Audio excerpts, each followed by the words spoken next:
Montón de Pensini aquí en Globovisión. Tenemos nuestra próxima invitada, es Tamara Herrera. Ella es economista y directora de Síntesis Financiera, @TamaraHSF. Tamara, bienvenida al programa. Para mí es un lujo tenerte aquí. Muchas gracias. Quisiera hablar del tema que, bueno, que está en boga en este momento, lo que está pasando en Venezuela. Hay una página web, CNN Money, que se dedica a todo lo que son las finanzas, y la semana pasada reveló este informe que pasaron de que Venezuela tiene 10.500 millones de dólares en reservas internacionales. Es decir, Venezuela se está quedando sin divisas. Aparte de eso, y vamos a ir analizando esto poco a poco, tengo algunas láminas que te quiero enseñar. Algunos analistas dudan de que esas reservas inclusive sean de ese tamaño, porque dudan de que las reservas en oro sean las que están diciendo que se tienen por los reportes que se han recibido desde Suiza y sobre los swaps que se han hecho con el oro venezolano. También quería hablar contigo sobre la producción de petróleo y cómo nos está afectando todo esto. Pero vamos a empezar con este tema de las reservas internacionales, que son muy importantes. El valor de nuestro billete depende de ese respaldo que tiene en oro, en reservas, en todo lo que es eso. Por eso se puede calcular la masa monetaria con las reservas y se calcula hasta un precio sobre la divisa, pero si no tenemos respaldo, ¿qué va a pasar con ese billete? Este y todos estos temas quería hablar contigo. Empecemos por las reservas, por favor. Bueno, las reservas evidentemente han estado descendiendo por mucho tiempo. Cada cierto tiempo se alarma porque parece ya que es insostenible estar trabajando con esa especie de cuenta corriente, que es lo que casi que debieran ser las reservas de un país y debieran ser el stock de activos mayormente disponibles o que debieran ser en gran medida líquidos para poder atender las necesidades de un país y cumplir con las obligaciones comerciales, financieras, etc. Las reservas de Venezuela están cayendo por diversas razones. No hay prácticamente entradas. Segundo, hay flujos de entradas, en mi opinión, que presumo son ocultos, o sea, que no se van a hacer visibles como por ley debieran haberse hecho visibles, pero de hecho en realidad hicieron mucha parte del legado del ministro Giordani, es haber hecho reformas legales que permitieron una gran discrecionalidad y arbitrariedad en el manejo y el uso de los fondos externos, precisamente para dejarlo a discreción del máximo nivel ejecutivo, dejando de lado todo lo que es rendición de cuentas, consulta con la nación, información a la población. Entonces hay una esfera de una masa de dinero que se movió en cantidades inimaginables fuera de lo que era a través del Banco Central. Parte de esas cosas las vimos desde el momento en que se crea el Fonden y se establecen a partir del millardito famoso distintas normas que obligan a PDVSA antes de entregar al Banco Central, tenía que pasar una alcabala que recogía ese dinero en el Fonden. Y ese dinero estuvo asociado a una cantidad enorme de proyectos que sistemáticamente ves que están supuestamente ejecutados en un 90%, pero en definitiva absorbieron más de 100 millardos de dólares desde septiembre del 2005. Y no podemos decir que se hayan visto los resultados. Es decir, con esa masa, cualquiera que compare el costo de construcción de un puente, de una casa, de un edificio, en cualquier lugar del planeta, país desarrollado, latinoamericano, desarrollo medio, va a ver que el costo medio de esa inversión es muchísimo más bajo en otro lugar. O sea que hay una cantidad de dinero no explicada. No solo hay una no rendición de cuenta, no ha habido ni un marco legal ni de funcionamiento de la economía que atraiga capitales, y todo lo que hay es un incentivo a salir. Y los controles llegan a un momento, los controles en general en la economía siempre tienen que ser igual que como en la salud. Es decir, tú no puedes poner un torniquete y dejarlo puesto ahí para siempre. El torniquete te salva la vida mientras tú resuelves cómo hacer en forma definitiva. Y nosotros estamos atados a un torniquete en lo cambiario, un torniquete en los precios, y indudablemente está produciendo unas ineficacias brutales y no está atrayendo capital, que es una de las fuentes de alimentación. Si me pueden hacer el favor y poner la lámina, esto es el famoso artículo de CNN. Dice Venezuela ya le quedan sus últimos 10 millardos de dólares, 10.5, dice que son los últimos reportes del Banco Central de Venezuela, pero también ellos dicen que se deben 7.2 millardos de dólares en deuda y tenemos unos pagos muy importantes tan pronto como el mes que viene y algunas también analistas internacionales han empezado a hablar nuevamente y Venezuela siempre ha sido excelente pagador de sus intereses y también de su capital de deuda, pero siempre vuelve a salir el fantasma de un posible default. ¿Qué piensas tú, Tamara? Bueno, Venezuela no solo ha tenido esa merma en los ingresos, además por origen petrolero y además por una mala rendición de cuentas y porque no es atractivo hacer que entren los capitales, sino lo atractivo es protegerse sacándolo y eso es porque tú estás haciendo al país un país casi que repele, ¿ok? Entonces esas reservas no pueden sino bajar en esas condiciones. Y aún así, aún habiendo sometido a todo el país a un racionamiento muy, muy severo y doloroso como el que se vivió desde el año pasado en forma muy aguda, y todavía creo que va a continuar en el 2007 siendo un año de penuria, que es distinto que sacrificio. Penuria es dolor y arreglártelas para sobrevivir. Sacrificio es cuando tú pones un esfuerzo, entregas algo a cambio de algo, que es mejorar, crecer, construir, etc. Esas reservas están compuestas, de acuerdo a nuestros estimados, están conformadas, de esos 10.5 hay 1 millardo, puede que 1.2, que son divisas, o sea, caja líquida lista para usarse. Después hay una parte muy valiosa que es como el 73%, son 7.6 aproximadamente, que es oro monetario. Y ahí voy a tu pregunta. Ese es el grueso y Venezuela justamente por las dificultades que ha tenido, por el muy mal manejo de los activos externos, ha tenido que recurrir a estos swap de oro, que es decir, empeñar el oro. Y también ha tenido que recurrir a ventas. Hay gente que ha dudado que el oro que se dice que está allí y que reporta el Banco Central está realmente allí. Yo estoy convencida de que sí lo está. Puede que hagas un registro contable que lo muestre un poco más inflado, pero de acuerdo a nuestros estimados, el inflado sería solamente de unos 500 millones de dólares. Digo solamente porque no es que sean poca cosa, pero no es que los 7.6 millardos que están allí son ficción, ¿ok? ¿Que hay dinero, que hay oro en garantía? Sí, hay en garantía y Venezuela tiene que, al vencimiento, y están comenzando a vencer algunos de esos canjes que nos han sido hechos públicos y la población también tiene derecho a saber cómo se hacen y en qué condiciones, digamos, se empeña o se endeuda el país. Sí. Fíjate que la firma, un analista, Ross Dallin, escribió un artículo donde dice que el precio del 2016 que se utilizó precio promedio de $1.272 la onza y con ese precio promedio, con las reservas que tiene Venezuela, calcula unos 7.7 millardos de dólares en reservas de oro. Pero entonces, que dice que no, hay 2.3 millardos que no han sido reportados porque están como swap y no se han bajado de lo que son la caja o el balance de esas reservas. Lo que quiere decir, según este analista, Ross Dallin, que hay 7.8 millones de dólares, de millardos de dólares en reserva para pagar 7.2 mil millones de deuda. Si esto es así, estaríamos al borde de la quiebra, podríamos pasar al rojo, si esto fuera así, simplemente analizando teóricamente, ni siquiera tomando en cuenta que sea verdad o no lo que dice este analista. No, Venezuela está en unas condiciones estrechísimas, dificilísimas, de niveles de activos externos, sean divisas u otros depósitos, muy difíciles y de hecho tienes que recurrir a vender, a hacer canjes de deuda de una manera presurosa, entregar parte de Citgo en garantía, todas esas son cosas que demuestran que estás escarbando para conseguir el dinero necesario para atender algunas importaciones y también para cumplir con ese pago de deuda. ¿Se va a cumplir con ese pago de deuda? Yo estoy convencida de que el gobierno está decidido a hacerlo. No creo que haya la más mínima intención de no cumplir, pero eso es una cosa y otra cosa es la capacidad de hacerlo.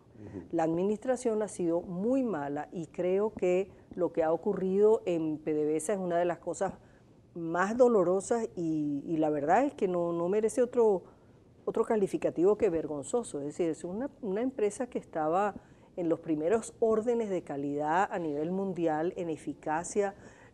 Desde el soldador de una refinería venezolana era buscado con desespero por la calidad, el adiestramiento que tenía para ir a trabajar y de hecho muchos de ellos están en Arabia Saudita, etcétera. Bueno, tenemos a un analista que también, @cifontes_d, que dice que en el Twitter que ya están todos los fondos que se necesitan para pagar en abril, que son por el orden de 2.800 millones de dólares, para poder cumplir con esos vencimientos, para que la gente esté más tranquila. Vamos a ir a una pausa. Al regreso, Tamara, quería también hablar contigo sobre los estimados de producción de petróleo para fin de año, porque también algunos analistas y una empresa como Baker Hughes dice que está cayendo 20% de la producción en Venezuela, cómo afectaría también a esa área que tú eres experta, que son las reservas internacionales. Ya regresamos con la economista Tamara Herrera, aquí en Con Todo y Pensini por Globovisión.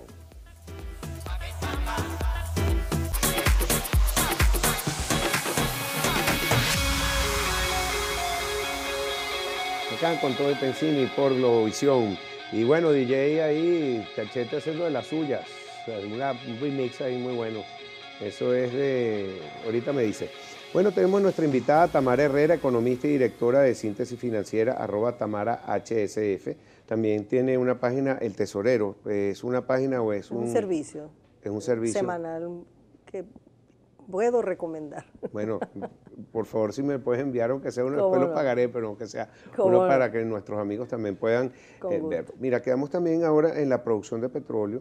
Aquí tenemos una gráfica, si me pueden ayudar, donde dice cómo se ve, cómo ha ido cayendo la producción de petróleo en Venezuela, también con los recortes del OPEP, que tiene que llegar a 1.972 millones de barriles, pero hay una información que nos llega por Baker Hughes, una compañía que mide cuántos extractores, cuántos taladros están activos, y dice que del año pasado, que habían 70, en este momento se reportan 50 activos, que de esto ser así, que para fin de año caería la producción a 1.700.000, 1.800.000 millones de barriles diarios, que sería un 20% de la caída de la producción petrolera. ¿Cómo compensamos entonces eso? ¿Qué va a pasar con las reservas internacionales y con todos los compromisos de pago que tiene Venezuela? ¿Qué es de cierta esta información de Baker Hughes?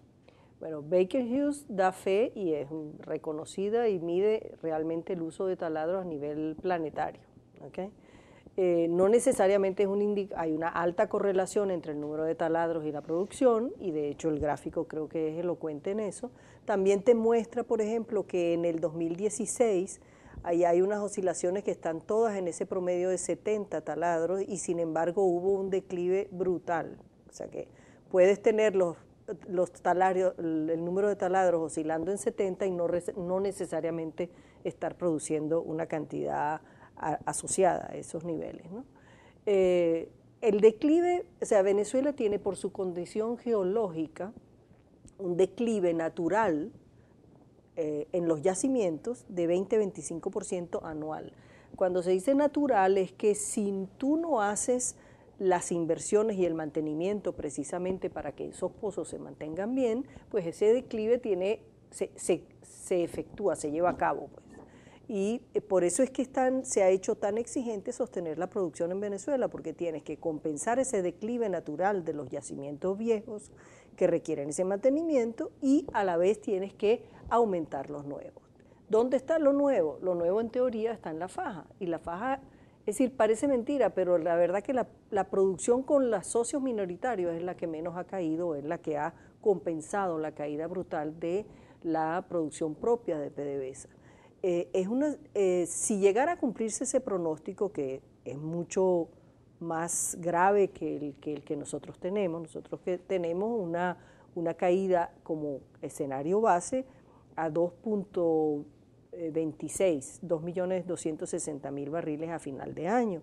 Eso es una caída importante sobre una mucho más importante que hubo en el 2016, y son cosas que traen severos problemas para cumplir con el mantenimiento de la industria, para cumplir con la deuda financiera de la industria y para pasar las divisas a un país que ahora es más dependiente del petróleo que nunca, porque nunca fortalecimos a todas las empresas, como bien lo señaló tu invitado anterior. Sí, aquí tengo la noticia que la producción petrolera de Venezuela podría caer 20% para final 2017, que es de Myra Seafond, y lo que nos llama la atención entonces qué va a pasar con esas reservas y cómo vamos a cumplir con esos compromisos si esto es así.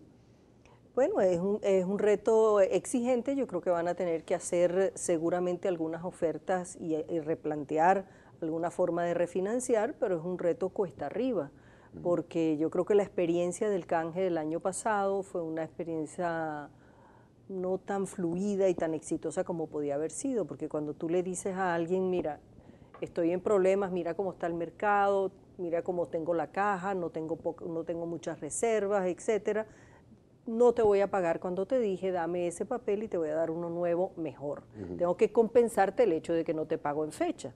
Y Venezuela, concretamente PDVSA, estuvo haciendo bastantes maromas para lograr seducir y hacer una convocatoria importante. Muy buena palabra, maromas. Y realmente le costó muchísimo. Tuvo de hecho que poner 50.1% de Citgo como garantía para hacer ese papel atractivo. Y aún así, la concurrencia, la gente que dijo acepto este nuevo papel, fue apenas un poco menos del 40%, o sea que PDVSA tuvo que honrar el otro 60%, o sea, el oxígeno por ahorro que se logró es pequeño y ya tiene un nuevo papel circulando que genera intereses, o sea que en términos netos no se puede decir que haya sido una operación de refinanciamiento exitosa o muy favorable, simplemente es un alivio pero insuficiente. Y el reto es mucho mayor para este año porque ahora ¿qué vas a ofrecer? Bueno, la agencia Bloomberg todos los años hace un análisis sobre los países de más miseria en el mundo. Es un índice matemático, no que seamos miserables como la obra de teatro, ni como el libro de Víctor Hugo. Pero Bloomberg lo que hace es una ecuación matemática que suma el país que tenga más inflación, más desempleo. Y este año somos los ganadores por tercer año consecutivo. Entonces, por ejemplo, los mejores son Hong Kong, Sur Corea, Israel, Dinamarca, Taiwán y tenemos a Japón, ya lo demás no me dan los ojos para leerlo, pero el ganador lamentablemente es Venezuela con el mayor número de miseria en el mundo. Y lo que dice es que, bueno, hace un reflejo de lo que está pasando con el problema del desabastecimiento, de la falta de medicinas y también sobre el aumento de la violencia. Pero Bloomberg también habla de un índice que ellos mismos manejan sobre Venezuela, que se llama el índice café con leche, el index café con leche, porque lo que mida es un café con leche en los últimos años y ellos lo que dicen que ha subido desde el 2011, o de 2015, perdón, un 1.419%. Pero Venezuela nuevamente está en esa lista. ¿Qué opinas tú de esto? Bueno, yo creo que ahí se está sacando a relucir en la materia económica la enfermedad más terrible que está viviendo Venezuela, que es la inflación acompañada del estancamiento y la recesión. Si tú lograras realmente, y mientras más postergues las decisiones y la construcción de un programa integral, propiamente serio, concreto, que involucre al país, porque tienes que hablar con cada ciudadano y explicarle de qué se trata. Cualquier ciudadano, ya en Venezuela hemos acumulado tantos errores y distorsiones que no se necesita ser economista, se necesita rescatar el sentido común y el venezolano, cualquier venezolano tiene sentido común y puede saber que una empresa que regala la gasolina pues no puede rentabilizar esa actividad, sabe que si no puede volver a invertir en telecomunicaciones el servicio va a decaer y va a quebrar, sabe que si no permiten unos ajustes mínimos de precio va a llegar a ese punto en el cual precisamente tú vas a tener unos controles de precio, que es lo que siempre busca, cuando el control es eterno, siempre termina siendo derrotado. Y con el es decir, cuando está derrotado el control, no está derrotado quien impone el control, está derrotada la calidad de vida del venezolano. Porque cuando tú controlas el precio de un bien, ¿qué ocurre? Detiene su precio en un momento dado, después te sube, pero después termina subiendo muchísimo, pero muchísimo más que si tú hubieras dejado ese precio libre. Y eso lo paga precisamente el consumidor venezolano y la escasez. Rápidamente en el rango, Venezuela primero con 499.7, le sigue Sudáfrica con 32, que es muchísimo menos. Argentina, Grecia, Turquía, España, Ucrania, Serbia, y así va la lista. Eso es por la inflación. Tamara, un placer tenerte en el programa. Te invito nuevamente para seguir discutiendo. Gracias. Vamos a ir a una pausa y ya venimos. Gracias a Tamara Herrera, economista y directora de Síntesis Financiera. Ya regreso con más para ustedes aquí en Control Pensini Globovisión.